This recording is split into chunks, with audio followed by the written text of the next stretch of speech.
This is Meredith for Real, the Curious Introvert, and I'm Meredith. Here, we explore the taboo, less obvious, and paradoxical aspects of society. I bring you the most qualified person to explore the topics that people think about, but don't ask about. Not out loud, at least. The results give you the nuanced answers you crave, not just the Google results making headlines. My mission, and yours if you choose to accept it, is to make a more curious future for everyone. Each episode is different, so bring your ADD and your earbuds and have a look around. This week is a remastered favorite with a natural element that most people hate, and that is the cold. My guest explores what the scientific benefits of cold therapy are, ice baths, cold plunges, that sort of thing, outside of the performative Instagram posts that we've definitely all seen.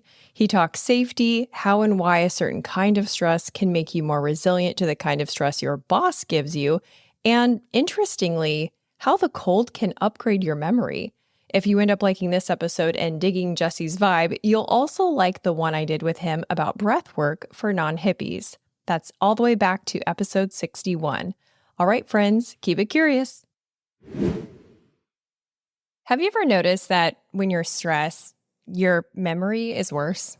And then upon realizing your memory is declining, you stress out even more, thinking the worst and having a panic attack every time you can't answer the question, "What did you do last weekend?"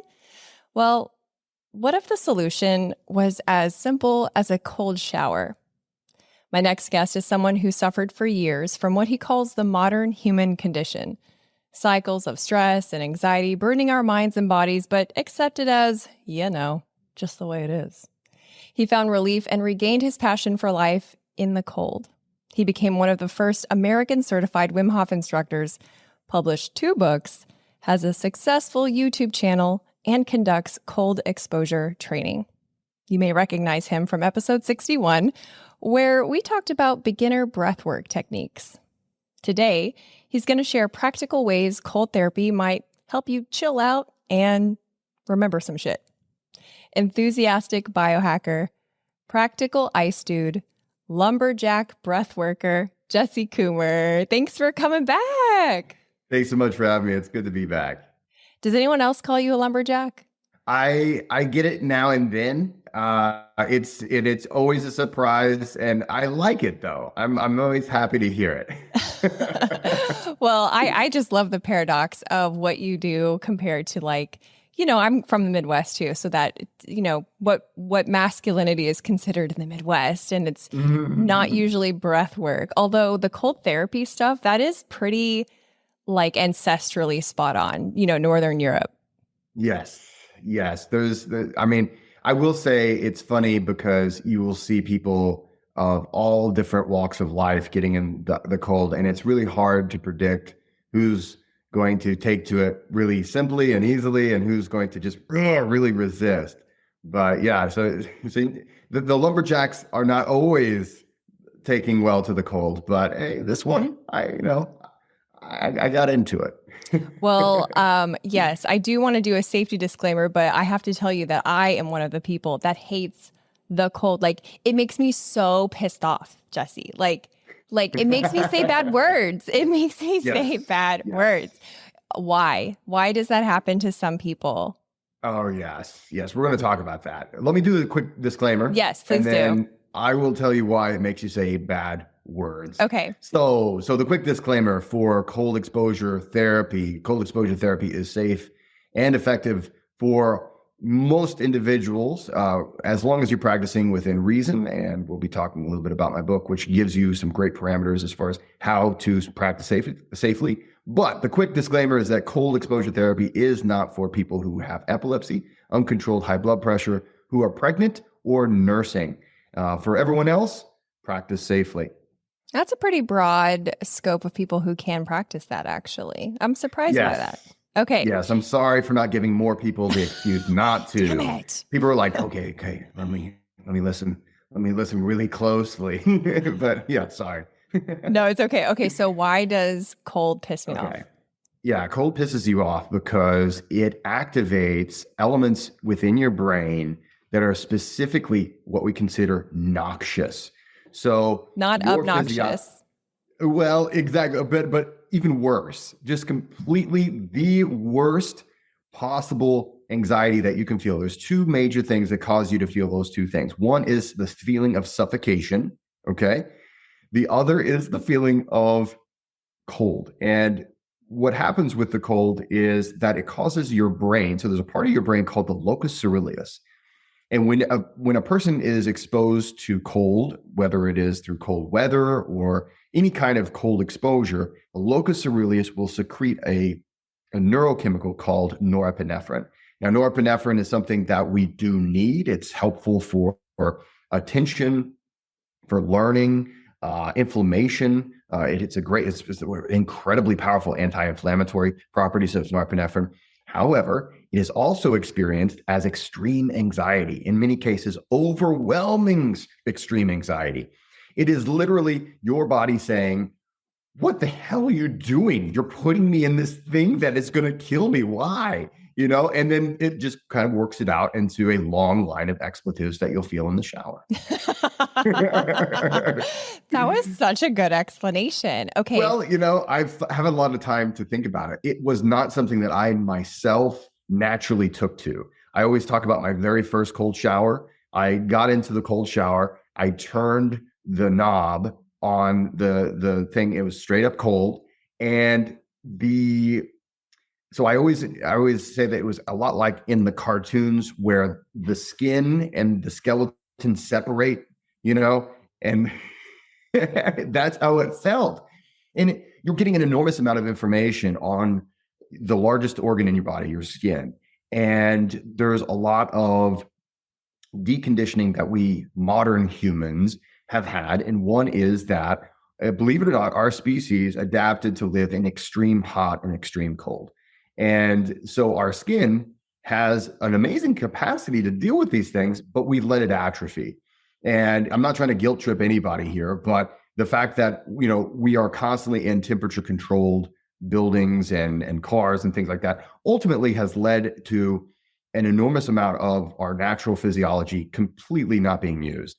And so it's just like whenever you go into the gym. I love going to the gym. I'm a fitness enthusiast, personal trainer. I train athletes and all this stuff. So I enjoy it now. But I remember the first time. I lived most of my life as an unhealthy person. When I was in grad school, my roommate said, "Hey man, let's go to the gym. It'll be fun." I'm like, I was actually offended. I was like, how is this a thing that people do on purpose and people do it for fun? And because the first time you go to the gym, it's terrible. Oh my God, I feel so uncomfortable and all these things.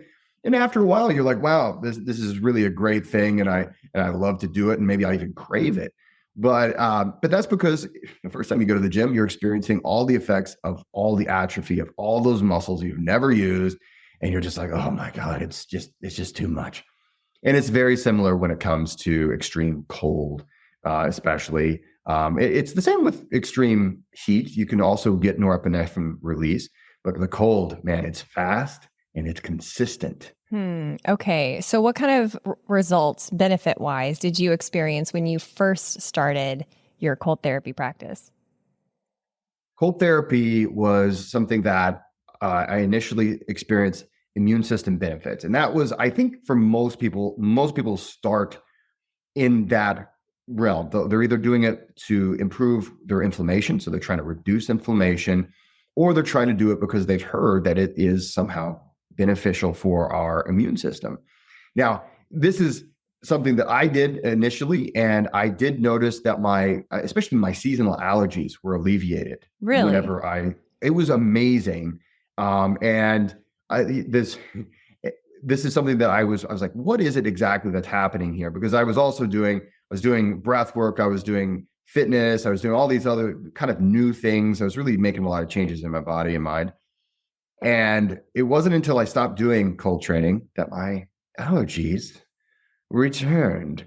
And I've had this happen a few times over the years where I have to stop doing cold training for whatever reason. And the allergies would always come back. I'd get back into cold training. It'd always go away. And that has been a huge thing for me. But I think the biggest thing that I see in myself, and also as I've developed my own practices with cold training, after I've done my own research, I've done a lot of development in how I train my clients, is psychological resilience. So when it comes to stress, anxiety, all these things, all these attributes of life that we face, and we're living, like you mentioned, I call it the modern human condition. Why is it in a time whenever we actually have the fewest like life and death stressors and things that are, likely to kill us and things like that? Why is that we're more stressed now than any other time in history, feeling more anxiety? And so one of the things that, and I could go all day on that, but one of the things that I've seen with cold training is this. Like I said, norepinephrine, we experience the presence of elevated norepinephrine in our brain as anxiety. So when you voluntarily put yourself into the cold, you're doing what we call stress inoculation. I like to call it that, at least. Right? And there's a lot of trainers that are calling it that. I like it, right? It's basically you're putting yourself you're giving yourself a little bit of that thing, and you're doing it on purpose. And you can start to make friends with it in a way. It's never going to completely go away, because you talk to cold trainers. Yes, man, you see like a cold trainer has been, practicing regularly. They get into the cold, you don't even notice their face expression. It's all the same. But that's after they've inoculated themselves. That's after they've really gotten used to that spike of norepinephrine. And then later on in your regular daily life, someone cuts you off in traffic, or someone is, a total jerk at the office or whatever. And that same chemical reaction happens in your brain, because that's what happens. We get into that fight or flight. We start getting the norepinephrine. Well, normally that's what makes us go crazy, and we say stupid things, and I can't think. And then that's, like for the next 3 days, you're thinking about what you should have said. Right. I don't know if anybody else is out there, right? Yeah. Fake fights in the shower. Oh, I win. But yes, not so but much. You never win. You never win because for some reason, then you're like, oh, there's another thing I should have said. And then another, Exactly. But ultimately, what happens is you train yourself to be used to that heightened level of norepinephrine. And that's different than like the daily, like lower grade chronic stress. Cause you would think like we have enough stress in our life. I mean, it's 2022. We're on the brink of World War III and a recession and all this stuff. Like, don't we have enough stress? So this seems a little counterintuitive. I know. And this is one of those interesting things. So I am a recovering English professor. And as such, I'm full of a lot of quasi-useless knowledge. And one of the things is I'm always fascinated. I'm a nerd on the English language and just on language in general. We have in our language, and many languages actually have this, the phrase, take it with a grain of salt, right? We've all heard this phrase. Well, where did it come from? It's interesting. So we've all heard of Julius Caesar. Well, there was a time when Julius Caesar, he's one of the greatest generals in all of Roman history, probably the greatest general in all of Roman history. And the sad thing is, he was also general at the same time as this general called Pompey, who should have been the greatest general in Roman history. But then there was that Julius Caesar guy. Well, they were constantly trying to kill each other. And so Pompey believed that he could become immune to poison if he took a little bit of poison, but took it with a pinch of salt. And this is where we get that phrase from, take it with a pinch of salt. And he believed that pinch of salt helped him somehow become more resilient to that poison. Well, he actually did become to where certain poisons would not have the same effect. And the grain of salt had nothing to do with it. But what happened is he had discovered by accident hormesis. So the process of hormesis is that if you stress yourself the right amount, you become stronger. So you have to stress yourself some. If you stress yourself too much, you experience damage or death in Pompey's case. But if you give yourself the right amount of stress, you actually become more resilient and you become stronger. So there's some stressors that allow us to become stronger. And the cold is one of them. Heat is another one. Exercise is another one. There's a long list of things that we have figured out over the years. If you give yourself the right amount, too much will hurt you, I mean, and this is one of the reasons why I wrote my book, A Practical Guide to Cold Training, is because so many people were getting into the cold training. They're like, I love cold training. I'm just going to go and do it. And they see all this stuff going on TV and on the internet. And they're like, I guess the cold, I always thought the cold was bad, but I guess it's good. And if it's good, then I want a lot of it, right? And then I would see all these people having, and they're going to the hospital, they're having like toes amputated. I'm like, oh my God, guys, this is insane. And it's all because we misunderstand the process of hormesis. You got to have more than a little. So you have to have enough so that the physiology will respond. You have to challenge it. In this case, the cold has to challenge the homeostatic state of the body. So it has to challenge the inner temperature. But if you go much beyond that, much beyond a challenge, then you can get into the danger zone. And so, so this is why this kind of stress is what we might consider a eustress or positive stressor, as opposed to chronic stress. And what we find is that if you give yourself these kinds of stressors, you're more resilient to those other stressors that we might consider the things that cause us chronic stress throughout life, like people in traffic every day, or the threat of, I guess, World War III. I know. I don't want to think about that. But okay, that's really interesting. I do want to talk about becoming cold adapted in a second. So we'll put a little mental placeholder on that one. Yeah. Gotcha. But I wanted to ask you about what makes cold therapy special for memory enhancement specifically, because when I was reading your book, I was really surprised to hear that benefit. And I polled about a dozen people with maybe like 8 benefits from cold therapy. Mm-hmm. Overwhelmingly, everyone wanted to know about this memory enhancement. So how does it work? Yeah.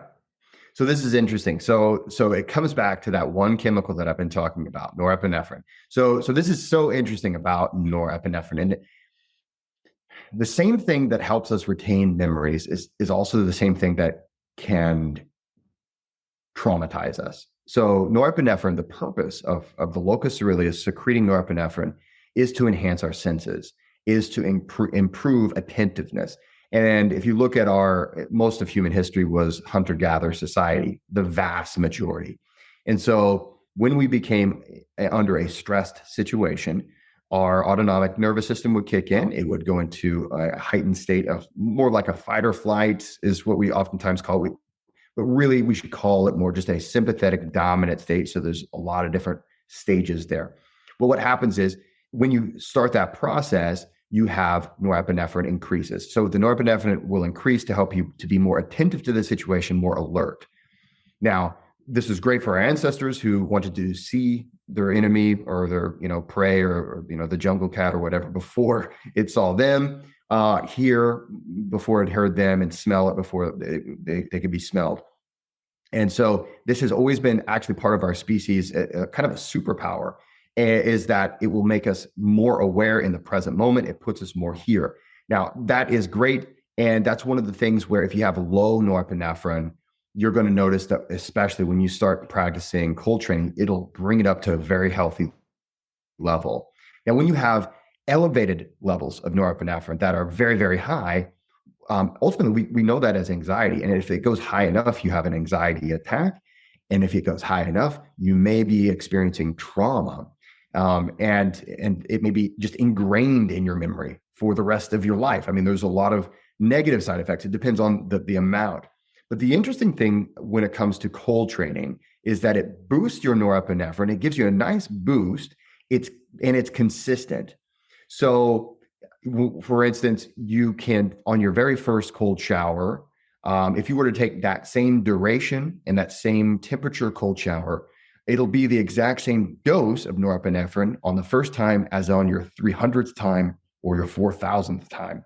And that is something that we've seen in the studies. And I include that specific study in the book, which makes it a really great way to regulate. Okay, I can regulate my dosage, and I'm not just constantly guessing. And so, for instance, how can we use this in everyday life? So typically, most of us take a shower in the mornings. Some people do it in the evenings. But if you take your shower in the mornings, it's especially a great opportunity to add some cold water to the end, heighten the level of norepinephrine to the point where you're far more alert. My little boy, before he goes to school, now I'm a weird dad, probably. Well, why did I say probably? Okay. I'm a weird dad, period, is what I should have said. So I'm teaching my boy all of these weird biohacking things. But one of the things that I have been very happy is that, whenever we were kids, we were like, no, I'm not cold, right? Yeah. But then you put on this coat no matter what. And it's funny how far back the belief that being cold makes you sick goes. It goes back to the Middle Ages and the four humors. And I mean, it's amazing how far that goes in Western medicine, which we could have a whole episode on that. Totally. But really, when we're kids, we haven't we haven't been, I guess, indoctrinated. Well, in so many ways, right? I know, yeah. And one of the things, we're listening to our body and we're saying, I'm not really cold. And they're not. And I remember back then, I wasn't lying when I said I'm not cold. I just really wasn't cold. And so what I do is I allow my son to hold his coat as he goes in, even when it's cold. And of course, the officer and the principal, and they're always out there like, aren't you cold? Well, put on that coat. And I get to feel the gaze is like, man, this guy doesn't care about his kid. But what I'm doing is I'm priming my son. I'm allowing him to get a nice little norepinephrine spike. Nothing major. It's not like I'm saying, okay, walk a mile uphill in the snow, right? Like I guess apparently all of our parents did, right? I mean, but I did literally walked uphill. It was uphill both ways. Well, okay. Right. Yeah. But Nebraska is a crazy place. What can I say? That's true. Yeah, it's an amazing geography. It's amazing. The topography is exceptional. But ultimately, what I'm doing is I'm allowing my son to get a nice little bump of norepinephrine before he goes to school to increase his alertness and attentiveness, so that whatever it is that he sees, you're going to pay better attention to it. And it's going to be retained in your memory at a higher level than if you had a lower level of norepinephrine. If we go too high, then we've experienced it as anxiety, and it blocks our memory and it blocks our focus. So for instance, we all remember that one time you sat down at a test, you studied, but then your mind went blank. That was an extreme level of norepinephrine that was coming into your brain, and it caused you to have more anxiety, which got in the way of your focus. But for most of us, we have lower levels of norepinephrine, and a nice little bump in the morning is going to be exactly what you want to do to improve your memory and your overall retention. Okay, that checks out. I'm starting to see how this might work. I feel like the audience might be slightly distracted from the yeah buts. So this might be a good time to circle back to safety, because they might be saying, yeah, but what about nerve damage? Yeah, but what about hypothermia? Yeah, but what about, I don't know, whatever. So how do you not do cold training other than the extreme examples you already gave? Yeah. So cold training is an interesting thing. It is a safe way to train your mind and body, as long as you practice it safely. So it is just like everything else that you do for health. It's the weirdest thing. You can drink too much water and die. You can drink not enough water and die. It's the happy middle, right? It's knowing what's appropriate. So in my book, I detail a lot of this, and this is something that just quite simply put for your audience. So there's the comfort zone. And that's the area where we're not getting any benefits. We're not really pushing ourselves. Then we have what we call the shock zone. So that's the initial shock that you get when you turn on the cold water or whatever. That's pretty short, but that's when your physiology saying, hey, this is a lethal force that if I stay in it too long, I will die. And it's not lying. It's not lying to you, okay? Because if you stay in cold water or the cold air long enough, it can cause you to have hypothermia and die. So, but now for most people, even if it's just like 70 degrees, they're going to be, oh, that's so cold. Right. And that's because you've had so much atrophy to yourself that, and I would poke you a little bit and say, hey, toughen up a little bit. But having said that, we have an initial shock and eventually that will pass. Now, it's not like suddenly you're no longer cold. Okay. So it's always going to be cold. It's just how are you dealing with it? So usually that shock will last maybe 30 seconds, sometimes a whole minute. And man, that feels like a long minute, right? But eventually you'll get yourself under control. You're able to stay in okay, I'm relaxed. I'm feeling okay. And then we're in what we call the training zone. Now, first of all, you've already received benefits if you stayed in a cold shower for 30 seconds or a minute. And is there like a certain threshold of temperature that like, okay, it has to be this cold to receive a benefit? Typically, so yes and no. So typically we look for something, it should be right around 60 or colder. So approximately 60 Fahrenheit, in that neighborhood or colder to receive what we might consider the benefits of cold training. However, if all you can do that day is 70 and you were able to get through 30 seconds to a minute of 70, I call that a huge win.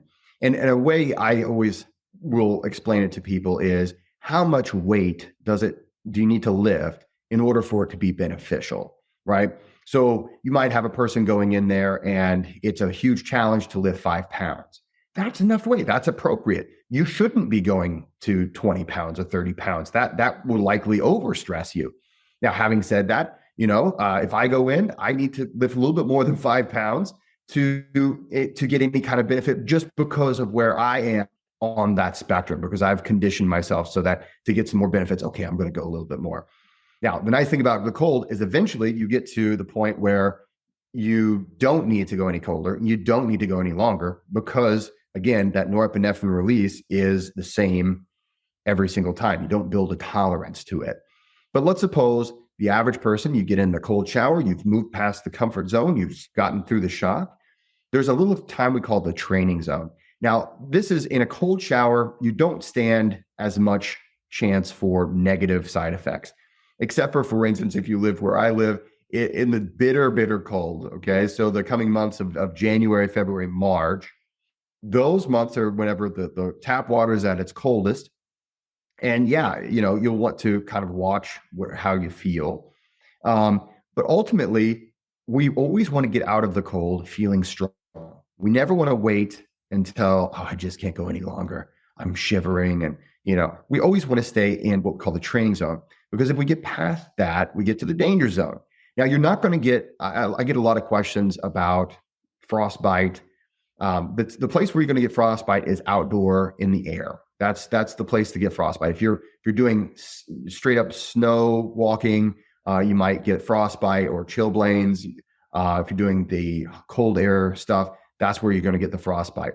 If you're in the water, you're generally, I've never heard of a person getting frostbite in water. And that's just because for frostbite to happen, you need to go a lot colder than what water in its liquid state will go.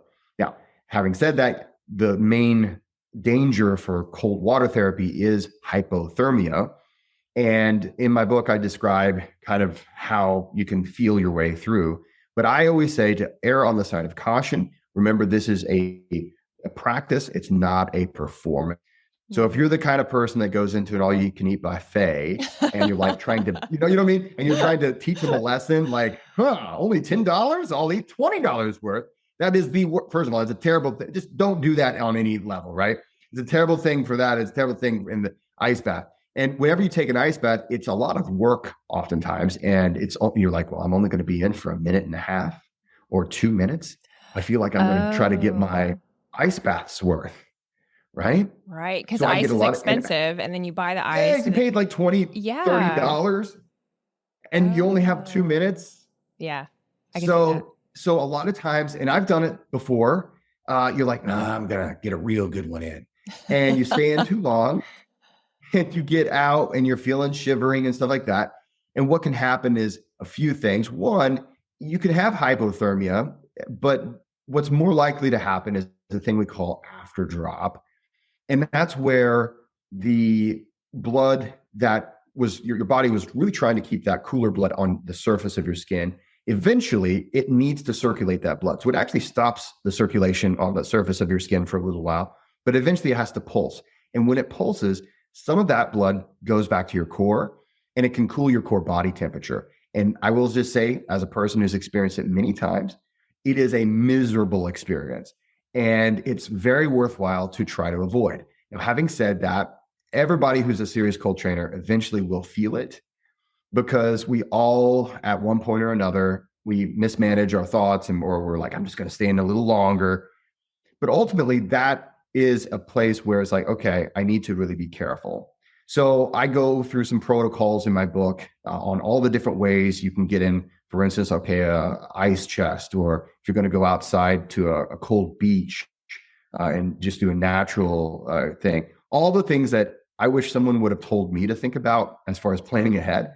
And I even talked to record holders and people that have gone way far beyond what I've ever tried. What are some tips? What are the things that you would tell me if I were going to try to attempt these feats? And ultimately, the most important thing is to be prepared and to always err on the side of caution.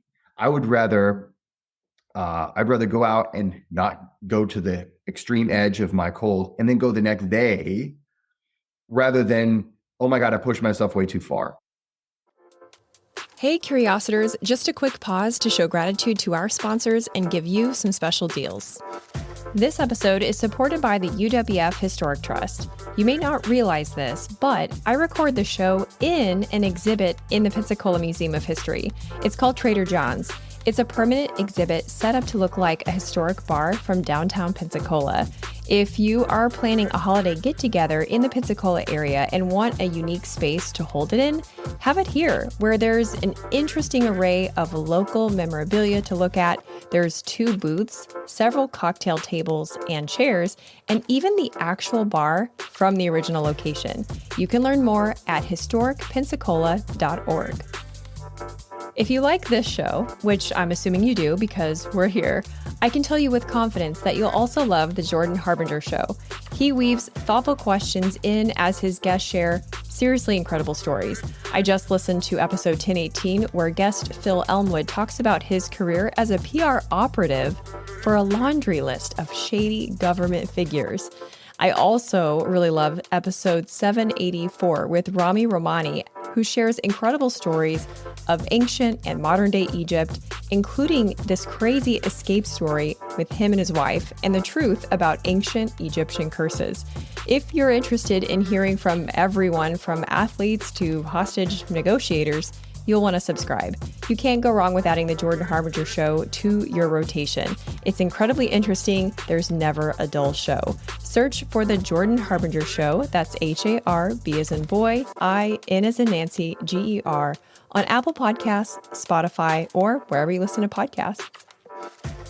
This episode is also brought to you by Insect Pest Control. I love that Insect not only cares about happy customers, but they also care about the community. They founded the TREAD Mosquito Program. TREAD stands for Tire Removal Education, Alteration, and Disposal. This program works with other pest control entities and municipalities to remove what they call mosquito condos, discarded tires. This is yet another reason I've been a customer of theirs for so long. If you're in the Florida Panhandle or the Gulf Coast of Alabama and want quality pest control with guaranteed results, give Insect a call, ensec.net. Now back to the show. Remember to stay till the end where I give you a sneak peek of next week's episode. And that brings me to one of the biggest reasons. If you want to make progress in cold training, it's slow and it's not consistent. You're going to feel weird. Like one day you're like super strong, the next day you're super weak, and the next day you're super weak, and then you're strong, and then you're weak. So you really want to learn the sense of interoception, which is ultimately learning, how do I feel? And never push yourself to the edge. And that's something that, especially if you're into fitness, you're like, I always get 12 reps on this weight. Right. Never apply that. So much, you can apply a lot of weight, or gym like knowledge to the cold, but never apply, I always do this much, this many times. go into it fresh every single time, and then get out before you start to feel weak. And if you feel weak that day, just say, okay, I give it a shot. That I'm is not going to so let my opposite pride. of what I thought. Like I Yeah. thought, because I thought being cold adapted meant like, okay, you take a you take a shower at, you get your little laser pointer thermometer and you take your shower at 65 degrees for 1 minute or whatever. And then the next day well, maybe not the next day, but like the week after, you take it at 5 degrees cooler and for 1 minute. And Mhm. then once like that's no big deal, then maybe you go longer. And I thought it was like this gradual, very calculated buildup, but you're saying it's a more intuitive process. Yeah, I would say it's more like how the seasons change, and of course, here in the Midwest, we have all four seasons. It'll go up and down, but it'll trend to a certain colder or warmer, right? Mm-hmm. That's kind of how you're going to have it happen for you. You're going to have a different experience every day, but it will trend for longer and colder. Um, Oh, and in my book, but so one day you're going to be super weak, you just can't do it. And it's harder to accept that the longer you've been doing it. And then, of course, this goes back to what we talked about at the beginning. There's the pictures of masculinity and whatnot, right? yeah. So you get this machismo attitude. You got all the bros, and you're like, hey man, I go in there for like all the minutes, man. And you see people get really humbled. And it is the most humbling element that I've ever worked with is the cold. Because if you go out there and you try to be a competitive cold person, like I'm going to out cold everybody. Yeah, one day you might really be strong and you're going to think, oh, it's all me and I'm just great. But if you do that enough times, you will be humbled or you'll be smart and you'll say, okay, guys, I'm going to get out. And if those people are serious cold trainers, they're not going to think less of you because they've had, experiences just the same. And it's really important to keep that humility and to never look at it as I am in charge of the cold. The cold is the stronger out of you versus it. It will always win. You are incredibly strong too. And that's one of the things we learn when we do cold training. Wow, it feels like a superpower after a while. It's Yeah. like everybody else is like, no way I could ever do that. It's like, yeah, we're all capable of doing this. This is actually and the thing is, cold training doesn't make you superhuman or like, it doesn't necessarily add extra health. What it does is it restores the health that humans naturally should have, just like exercise or just like proper diet. It's not like it makes you healthier than a human. It brings you back to the where a human should be based off of our physiology. It's strange, but our physiology, in many ways, it relies on certain stressors to keep it healthy. I And like it that. doesn't seem intuitive, but it does. Yeah. Yeah. Well, I mean, if I could achieve dissolution of ego and remember things, okay, I'm kind of interested, Jesse. So as we wrap up, like, what are some practical, like, okay, next steps? Like, do you have to do it every day? Otherwise, it's useless. Is the shower the best way? Your book is very helpful. I will say it was like I was thinking a question and then the next paragraph answered that question. I really liked it. Fist pump for the book. But All for right. our listeners who haven't already read the book, what are just like a couple of things that they could keep in mind to start implementing this? And like how soon would they see results? I think that's something that people would want to know. That's a great question. So results will vary. So I hate saying that and I hate hearing it even more, right? No Results fun. vary. So I know a lot of people that they are like, Jesse, I heard you don't have to worry about those allergies anymore. And here I am a year into my practice and I still have to take allergy medicine. I'm sorry. It helped me. It didn't help them in the same exact way. However, you should typically start to see some progress and some what I would consider some noticeable results within a couple weeks. Oh, You're also going to notice that within even just the first week or two, you're going to notice your resiliency is improving quite quickly. And that is as long as you're going in with the right mindset. As with anything, you have to have the right mindset. You have to frame it the right way. And so I'm gonna give everyone my number one tip. I don't remember if I put it in the book, but if it's not in the book, it's coming in the new revision that I'm going to be publishing soon. I would highly recommend finding a playlist of cheesy music that makes you laugh and giggle. Okay, so something like for some people it'll be like classic rock, or like for me it was 80s rock and 90s rap. And I would find a song that I knew the amount of time, and of course California Love, if it's 4 minutes 20 seconds. Get it? I got it. I always remembered that. And so in the shower I would remember, okay, I'm going to play California Love. And I know that when it's over, I've been in for 4 minutes, 20 seconds. And so and also I'm singing along and making it fun. That's what you want to try to do. Try to make it into a fun, pleasurable thing. Don't look at it as punishment. It's just like everything else in life. If you approach it like it's punishment, it's going to be awful. But when you approach it with some fun, oh my God. And then you get out and you're like, have fun with it, laugh at yourself, dance in the shower, and just have a great time. And you're going to see the result faster. And I know it's like, well, I just care about the science and this and that. Let me tell you this, guys. Psychology of the practitioner determines an enormous amount of the result. So you go in there, you're like, I'm going to listen to these cheesy songs. I'm going to sing along. I'm going to make it into a party. This is my cold party. Then you get out, you're already having a great time. You're seeing results far faster. And then before you know it, you're like, wow, I'm not as stressed as I normally am in everyday life. Man, stress isn't really hitting me like it used to. Wow. And before you know it, you're going to see a lot of results. So don't sweat all the tiny details and things like that. There's a lot of podcasts and a lot of people I know that are all the tiny little details. Give me X number of this, because we're so addicted to, milligrams and pills. We just think everything, Yes. That's how we think about everything. Yes. Prescriptive. So it's got to be like that. Yeah. Exactly. It's got to be exact these things. Think less about that and more about how much fun you're having in the cold. And can I be crazy and go a little longer? Or can I be crazy and go a little colder? Have fun with that. And then you're going to have far more better results than all these people who are trying to, use an equation and count this many things or that things. Those are not bad things to do. And in my book, I talk a little, I give you some reference points as far as temperatures and times. But the biggest thing, if you want to see results, make it fun.